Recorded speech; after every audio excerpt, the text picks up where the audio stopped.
तोरणम् उपागम्य ब्रवीद्रामम् अगस्त्यो भगवान् ऋषिः। राम राम महाबाहो शृणु गुह्यं सनातनम् येन सर्वानरीवत्स समरे विजयस्यसि। आदित्य हृदयं पुण्यं सर्वशत्रुविनाशनम् जयावहं जपे नित्यम् अक्षयं परमं शिवम्। सर्वमङ्गलमाङ्गल्यं सर्वपापप्रणाशनम् चिन्ताशोकप्रशमनम् आयुर्वर्धनमुत्तमम्। रश्मिवन्तं समुद्यन्तं देवासुरनमस्कृतं पूजयस्व विवस्वन्तं भास्करं भुवनेश्वरं। सर्वदेवात्मको ह्येष तेजस्वी रश्मिभावनः। एष देवासुरगणान् लोकान् पाति गभस्तिभिः। एष ब्रह्मा च विष्णुश्च शिवस्कन्दः प्रजापतिः। महेन्द्रो धनदः कालो यमः सोमो ह्यपापतिः। पितरो वसवः साध्य यस्विनौ मरुतो मनुः। वायुर्वह्निः प्रजाप्राण ऋतुकर्ता प्रभाकरः। आदित्यः सविता सूर्यः खगः पूषा गभस्तिमान्। सुवर्णसदृशो भानुर्हिरण्यरेता दिवाकरः। हरिदश्वः सहस्रार्चिः सप्तसप्तिर्मरीचिमान्। तिमिरोन्मन्थनशम्भुस्पष्ट मार्ताण्ड अंशुमान्। हिरण्यगर्भः शिशिरः स्थपनो भास्करो रविः। अग्निगर्भोदिते पुत्रः शङ्खः शिशिरनाशनः। व्योमनाथस्थमो भेदी ऋग्यजुःसामपालकः। घनवृष्टिरपां मित्रो विन्ध्यवीथिप्लवङ्गमः। आतपी मण्डले मृत्युः पिङ्गलः सर्वतापनः। कविर्विश्वो महातेज रक्तः सर्वभवोद्भवः। नक्षत्रग्रहताराणाम् अधिपो विश्वभावनः। तेजसामपि तेजस्वी द्वादशात्मनमोऽस्तु ते। नमः पूर्वाय गिरये पश्चिमायात्रये नमः। ज्योतिर्गणानां पतये दिनाधिपतये नमः। जयाय जयभद्राय हर्यस्वाय नमो नमः। नमो नमः सहस्रांशो आदित्याय नमो नमः। नमः उग्राय वीराय सारंगाय नमो नमः। नमः पद्मप्रबोधाय मार्ताण्डाय नमो नमः। ब्रह्मेशानाच्युतेशाय सूर्यायादित्यवर्चसे भास्वते सर्वभक्षाय रौद्राय वपुषे नमः। तमोज्ञाय हिमज्ञाय शत्रुज्ञायामितात्मने। कृतज्ञज्ञाय देवाय ज्योतिषां पतये नमः। तप्तचामीकराभाय वह्नये विश्वकर्मणे। नमस्तमोऽभिविघ्नाय रुचये लोकसाक्षिणे। नाशयस्त्येष वैभूतं तदेव सृजति प्रभुः। पायत्येष तपत्येष वर्षत्येष गभस्तिभिः। एष सुप्तेषु जागर्ति भूतेषु परिनिष्ठितः।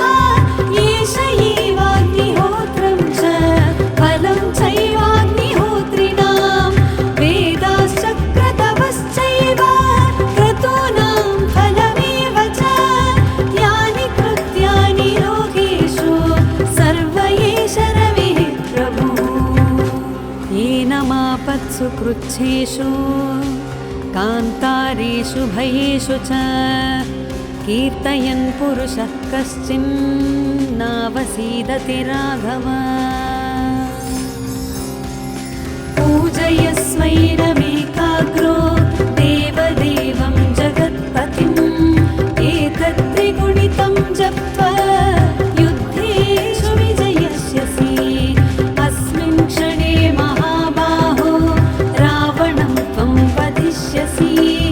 एवमुक्त्वा तदागस्त्यो जगाम च यथा गतम्।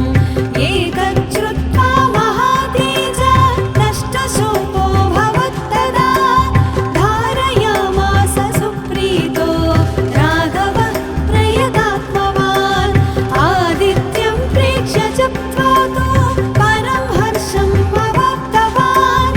त्रिराचम्य शुचिर्भूत्वा धनुरादाय वीर्यवान्।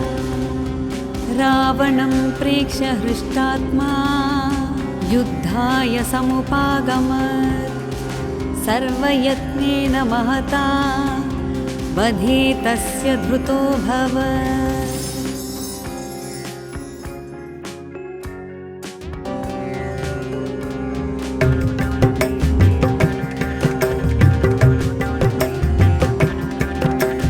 ततो युद्धपरिश्रान्तं समरे चिन्तया स्थितिं रावणं चाक्रतो दृष्ट्वा युद्धाय समुपस्थितं। दैवतश्च समागम्य द्रष्टुमभ्यागतो रणम्। उपागम्य ब्रवीद्रामम् अगस्त्यो भगवान् ऋषिः। राम राम महाबाहो शृणु गुह्यं सनातनम्। येन सर्वानरीवत्स समरे विजयस्यसि। आदित्यहृदयं पुण्यं सर्वशत्रुविनाशनम्। जयावहं जपे नित्यम् अक्षयं परमं शिवम्। सर्वमङ्गलमाङ्गल्यं सर्वपापप्रणाशनम् चिन्ताशोकप्रशमनम् आयुर्वर्धनमुत्तमम्। रश्मिमन्तं समुद्यन्तं देवासुरनमस्कृतं पूजयस्व विवस्वन्तं भास्करं भुवनेश्वरं। सर्वदेवात्मको ह्येष तेजस्वी रश्मिभावनः। एष देवासुरगणान् लोकान् पाति गभस्तिभिः। एष ब्रह्मा च विष्णुश्च शिवस्कन्दः प्रजापतिः। महेन्द्रो धनदः कालो यमः सोमो ह्यपापतिः। पितरो वसवः साध्या यस्विनो मरुतो मनुः। वायुर्वह्निः प्रजाप्राण ऋतुकर्ता प्रभाकरः। आदित्यः सविता सूर्य खगः पूषा गभस्तिमान्। सुवर्णसदृशो भानुर्हिरण्यरेता दिवाकरः। हरिदश्वः सहस्रार्चिः सप्तसप्तिर्मरीचिमान्। तिमिरोन्मन्थनशम्भुस्वष्ट मार्ताण्ड अंशुमान्। हिरण्यगर्भः शिशिर स्थपनो भास्करो रविः। अग्निगर्भोदिते पुत्रः शङ्खः शिशिरनाशनः। व्योमनाथस्थमो भेदी ऋग्यजुःसामपारगः। घनवृष्टिरपां मित्रो विन्ध्यवीधिप्लवङ्गमः। आतपी मण्डले मृत्युः पिङ्गलः सर्वतापनः। कविर्विश्वो महातेज रक्तः सर्वभवोद्भवः। नक्षत्रग्रहताराणाम् अधिपो विश्वभावनः। तेजसामपि तेजस्वी द्वादशात्मनमोऽस्तु ते। नमः पूर्वाय गिरये पश्चिमायात्रये नमः।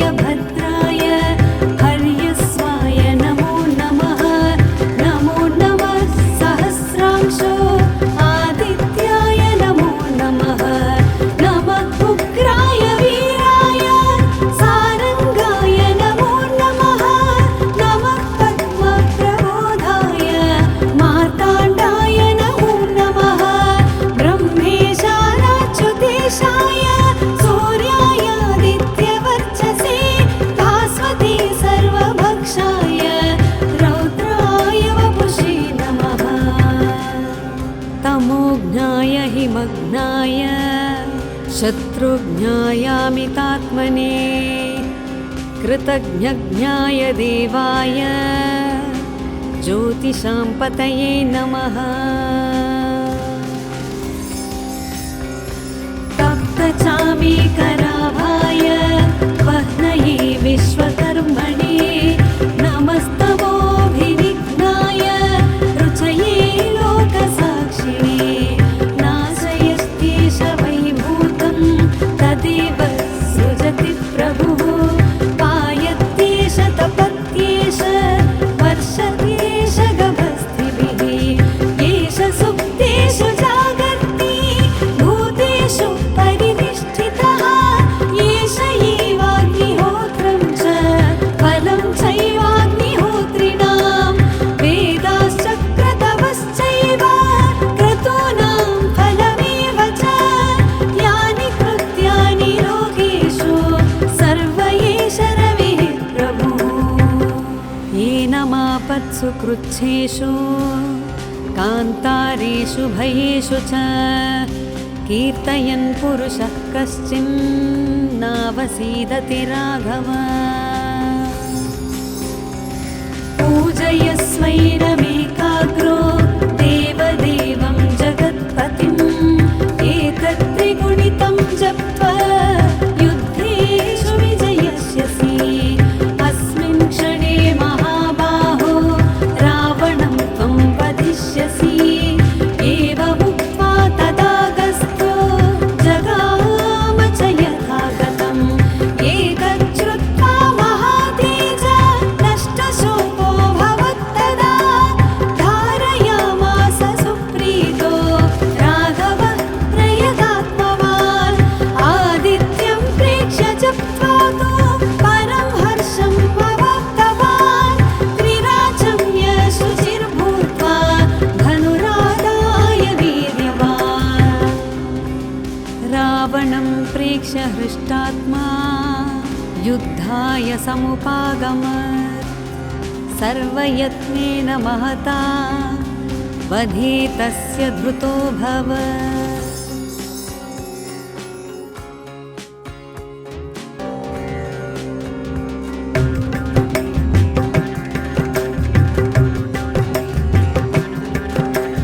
ततो युद्धपरिश्रान्तं समरे चिन्तया स्थितिं रावणं चाग्रतो दृष्ट्वा युद्धाय समुपस्थितं दैवतश्च समागम्य द्रष्टुमभ्यागतो रणम् उपागम्य ब्रवीद्रामम् अगस्त्यो भगवान् ऋषिः राम राम महाबाहो शृणु गुह्यं सनातनं येन सर्वानरीवत्स समरे विजयस्यसि आदित्य हृदयं पुण्यं सर्वशत्रुविनाशनं जयावहं जपे नित्यम् अक्षयं परमं शिवम्। सर्वमङ्गलमाङ्गल्यं सर्वपापप्रणाशनं चिन्ताशोकप्रशमनम् आयुर्वर्धनमुत्तमम् रश्मिवन्तं समुद्यन्तं देवासुरनमस्कृतं पूजयस्व विवस्वन्तं भास्करं भुवनेश्वरं सर्वदेवात्मको ह्येष तेजस्वी रश्मिभावनः एष देवासुरगणान् लोकान् पाति गभस्तिभिः एष ब्रह्मा च विष्णुश्च शिवस्कन्दः प्रजापतिः महेन्द्रो धनदः कालो यमः सोमो ह्यपापतिः पितरो वसवः साध्या यस्विनो मरुतो मनुः वायुर्वह्निः प्रजाप्राण ऋतुकर्ता प्रभाकरः आदित्यः सविता सूर्यः खगः पूषा गभस्तिमान् सुवर्णसदृशो भानुर्हिरण्यरेता दिवाकरः हरिदश्वः सहस्रार्चिः सप्तसप्तिर्मरि मरीचिमान् तिमिरोन्मन्थनशम्भुस्वष्ट मार्ताण्ड अंशुमान् हिरण्यगर्भः शिशिर स्थपनो भास्करो रविः अग्निगर्भोदिते पुत्रः शङ्खः शिशिरनाशनः व्योमनाथस्थमो भेदी रुक्यजुःसामपालकः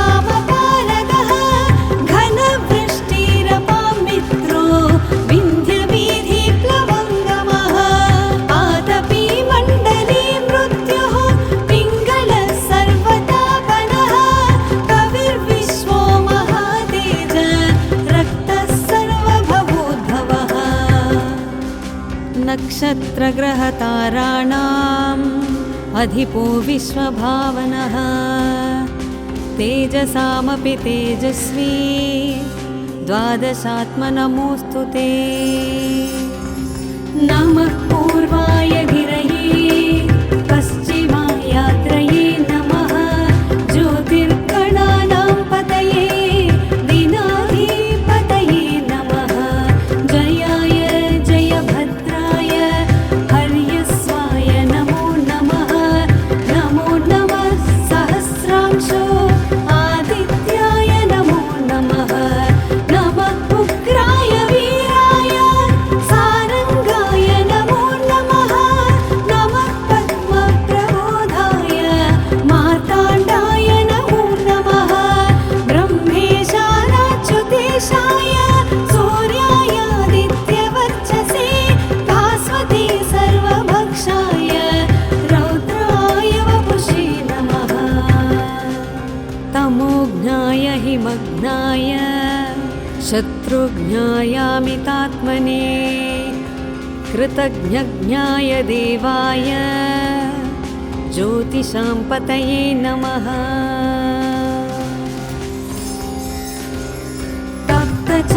तप्तचामीकराभाय वह्नये विश्वकर्मणे नमस्तमोऽभिनिघ्नाय रुचये लोकसाक्षिणे नाशयस्त्येष वैभूतं तदेव सृजति प्रभुः पायत्येष तपत्येष वर्षत्येष गभस्तिभिः येष सुप्तेषु जागर्ति भूतेषु परिनिष्ठितः येष एवाग्निहोत्रं च फलं चैवाग्निहोत्रिणां वेदाश्चक्रतपश्चैव क्रतूनां फलमेव च यानि कृत्यानि लोकेषु सर्व एष रविः प्रभुः येन मापत्सु कृच्छेषु कान्तारेषु भयेषु च कीर्तयन् पुरुषः कश्चिन्नावसीदति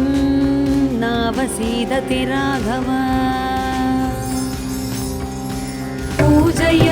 पूजयस्वैरमेकाग्रो देवदेवं जगत्पतिम् एतत्त्रिगुणितं जप्त्वा युद्धेषु विजयस्यसि अस्मिन् क्षणे महाबाहो रावणं त्वं वधिष्यसि एवमुक्त्वा तदागस्त्यो जगाम च यथागतम् एतच्छ्रुत्वा महातेज नष्टशोको भवत्तदा धारयामास सुप्रीतो राघवः प्रयतात्मवान् आदित्यं प्रेक्ष्य जप्त्वा तु परं हर्षं अवाप्तवान् त्रिराचम्य शुचिर्भूत्वा धनुरादाय वीर्यवान् रावणं प्रेक्ष्य हृष्टात्मा युद्धाय समुपागमत् सर्वयत्नेन महता वधे तस्य धृतो भवत्